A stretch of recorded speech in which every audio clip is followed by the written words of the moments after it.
ചൂടും കുറവുണ്ട്. സിദ്ധുവും ബാലയും ഉമ്മറത്തിരുന്ന് ചായ കുടിക്കുവാണ്.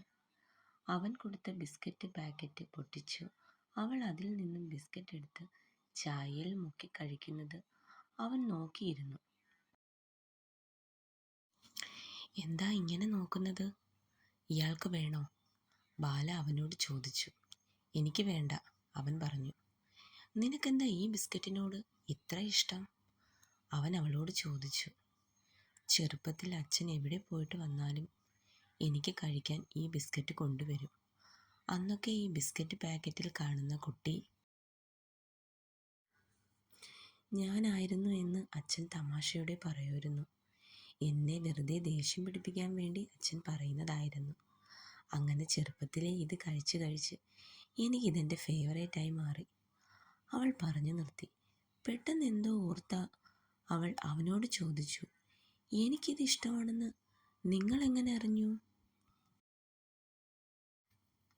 കോളേജ് കഴിഞ്ഞ് നീയും നിൻ്റെ ഫ്രണ്ട്സും ബസ് ഇറങ്ങി രാമചേട്ടൻ്റെ കടയിൽ നിന്നും ഈ ബിസ്ക്കറ്റും മേടിച്ച് റോഡിലൂടെ മൂന്നാളും കഴിച്ചു കൊണ്ട് വരുന്നത് മിക്ക ദിവസവും ഞാൻ കണ്ടിട്ടുണ്ട്.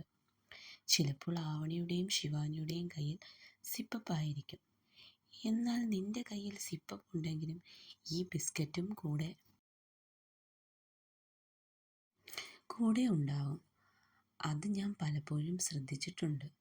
അപ്പോൾ എനിക്ക് തോന്നി ഇത് നിൻ്റെ ഫേവറേറ്റ് ആയിരിക്കുമെന്ന്, അവൻ പറഞ്ഞു. ഈ വെട്ടുപോത്ത് വിവാഹത്തിന് മുമ്പ് എന്നെ ശ്രദ്ധിക്കാറുണ്ടായിരുന്നോ? എന്താ ഇപ്പോൾ കേൾക്കുന്നത്?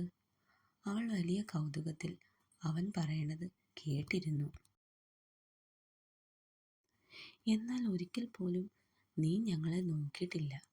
ഞങ്ങൾ എന്തോ വലിയ ഭീകരന്മാരാണെന്ന് പോലെയാണ് നിങ്ങളുടെ ഭാവം, അവൻ പറഞ്ഞു നിർത്തി. അവൻ്റെ ആ പറച്ചിലിൽ അവൾക്ക് വല്ലാത്തൊരു ചിരി വന്നു. എന്നാൽ അതവൾ പുറത്ത് കാണിച്ചില്ല. സോറി, അവൻ പറഞ്ഞു. അവൾ എന്തിനെന്ന പോലെ നെറ്റി ചുളിച്ചു. ഞാൻ ഇന്നലെ അപ്പോഴത്തെ ദേഷ്യത്തിൽ എന്തൊക്കെയോ പറഞ്ഞതാണ്. അവൾ ഒന്ന് ചിരിച്ചു. പോലീസ് അറസ്റ്റ് ചെയ്ത കാര്യമൊന്നും അവൾ അവനോട് ചോദിക്കാൻ പോയില്ല. ഞാൻ വെറുതെ ആരെയും തല്ലാൻ പോകാറില്ല. എനിക്ക് ശരി എന്ന് ഉറപ്പുള്ള കാര്യം ഞാൻ ആരുടെ മുന്നിലും തുറന്നു പറയും. തെറ്റിനെ കൺമുന്നിൽ കണ്ടിട്ടും ഒന്നും മിണ്ടാതെ പോകാനും എന്നെക്കൊണ്ട് പറ്റില്ല. അവൻ ഇന്നലെ വലിയൊരു തെറ്റ് ചെയ്തു. അതിനി അവൻ ആവർത്തിക്കരുത്. അവൻ അവളോട് പറയുന്നതെല്ലാം അവൾ കേട്ടിരുന്നു. ഇന്നെന്താ സൂപ്പർ മാർക്കറ്റിൽ ജോലിയില്ലായിരുന്നോ? അവൻ ചോദിച്ചത് കേട്ട് ബാല ഞെട്ടി. ഞാൻ എങ്ങനെ അറിഞ്ഞൂന്നാവും നീ ചിന്തിക്കുന്നത് അല്ലേ? അതെ, അവൾ മറുപടി പറഞ്ഞു. നീയും ശിവാനിയും ജോലിക്കാര്യം ചോദിച്ച് ആ ഓണറെ കാണാൻ പോയ അന്ന് തന്നെ ഞാനത് അറിഞ്ഞു. എപ്പോഴെങ്കിലും നീ പറയുമെന്ന് ഞാൻ വിചാരിച്ചു. പക്ഷേ നീ അതേപ്പറ്റി ഇതുവരെ എന്നോട് ഒന്നും പറഞ്ഞില്ല. അവൻ്റെ ആ പറച്ചിലിൽ എന്തോ സങ്കടമുള്ളതുപോലെ ബാലയ്ക്ക് തോന്നി.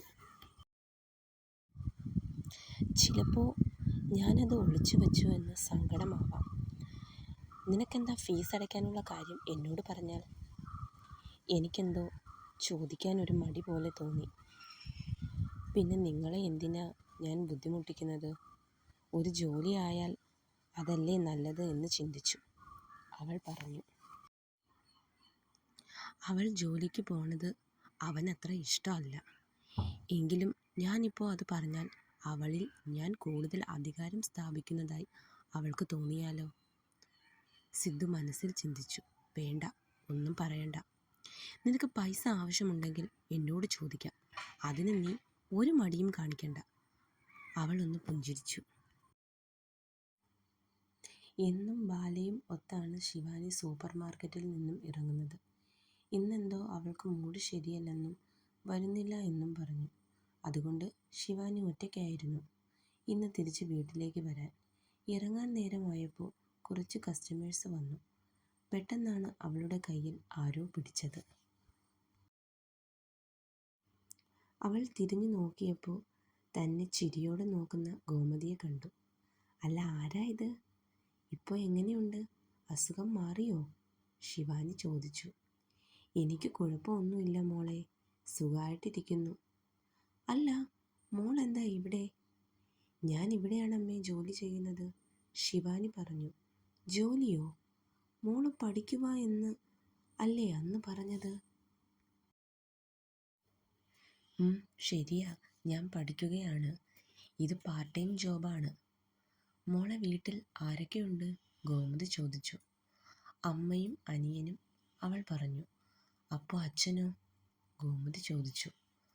അച്ഛൻ ഞങ്ങളുടെ ചെറുപ്പത്തിലേ മരിച്ചു. പിന്നെ അമ്മയെ സഹായിക്കാൻ വേണ്ടിയാണ് ഞാൻ ഈ ജോലിക്ക് വന്നു തുടങ്ങിയത്.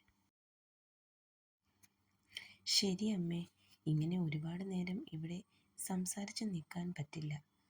അവൾ അതും പറഞ്ഞ് മുന്നോട്ട് നടന്നു. എന്നും ഇറങ്ങുന്നതിനേക്കാൾ ഇന്ന് കുറച്ച് ലേറ്റായി. അവൾ വീട്ടിൽ അമ്മയോട് വിളിച്ചു പറഞ്ഞു. ഇല്ലെങ്കിൽ തന്നെ കാണാതെ അവർ ടെൻഷൻ അടിക്കുമെന്ന് അവൾക്കറിയാം. നേരം ഇരുട്ട് വീണു തുടങ്ങി. ശിവാനി ബസ് സ്റ്റോപ്പിൽ നിൽക്കുകയാണ്. ഇവൾ ഈ നേരത്ത് ഇവിടെ എന്ത് ചെയ്യുന്നു? കോളേജിൽ വന്ന അതേ വേഷം. ഇത്ര നേരമായിട്ടും ഇവൾ വീട്ടിൽ പോയില്ലേ? ആദി തൻ്റെ ഒരു ഫ്രണ്ടിനെ കണ്ട് മടങ്ങും വഴി ശിവാനി ബസ് സ്റ്റോപ്പിൽ നിൽക്കുന്നത് കണ്ടത്. പെട്ടെന്ന് അവന് ഒരു ഫോൺ കോൾ വന്നത്. അവൻ ബൈക്ക് സൈഡാക്കി നിർത്തി ആ ഫോൺ എടുത്ത് സംസാരിച്ചു. ഫോൺ സംസാരം കഴിഞ്ഞ് ബസ് സ്റ്റോപ്പിലേക്ക് നോക്കുമ്പോൾ ശിവാനി ഏതോ ഒരു ചെറുപ്പക്കാരൻ്റെ ബൈക്കിൽ കയറി പോകുന്നത് അവൻ കണ്ടു. ഹെൽമറ്റ് വച്ചിരുന്ന കൊണ്ട് അതാരാന്ന് ആദിക്ക് മനസ്സിലായില്ല. ഇവളെ ഇവളുടെ വീട്ടുകാർ ഇങ്ങനെ തോന്നിയതുപോലെ ജീവിക്കാൻ വിട്ടേക്കുവാണോ? ആയിരിക്കും. അതുകൊണ്ടല്ലേ ഇത്ര നേരമായിട്ടും വീട്ടിൽ പോകാതെ ഏതോ ഒരുത്തനൊപ്പം കറങ്ങി നടക്കുന്നത്. ആദിക്ക് ശിവാനിയെക്കുറിച്ച് ഓർക്കെ വല്ലാത്തൊരു ദേഷ്യം തോന്നി. ബസ് വരാൻ ലേറ്റാവുന്നത് കൊണ്ട് ആകെ ടെൻഷൻ അടിച്ച് നിൽക്കുമ്പോഴാണ് സിദ്ധുവേട്ടൻ ആ വഴി വന്നത്. സിദ്ധുവേട്ടൻ വീട്ടിൽ കൊണ്ടുവിടാമെന്ന് പറഞ്ഞപ്പോൾ വേണ്ടാന്ന് പറഞ്ഞതാ. എന്നാൽ ഏട്ടൻ അത് സമ്മതിച്ചില്ല. ശിവാനി വീടെത്തി. അവൾ ഓരോന്നാലോചിച്ച് വീടെത്തിയത് അറിഞ്ഞില്ല. ഞാൻ പറഞ്ഞത് ഓർമ്മയുണ്ടല്ലോ. ഇനി ഇതുപോലെ ലേറ്റ് ആവുമ്പോൾ ബസ് കാത്തു നിൽക്കാതെ എന്നെയോ ജിത്തുവിനെയോ വിളിക്കണം. ശിവാനി ഒന്ന് മൂളി.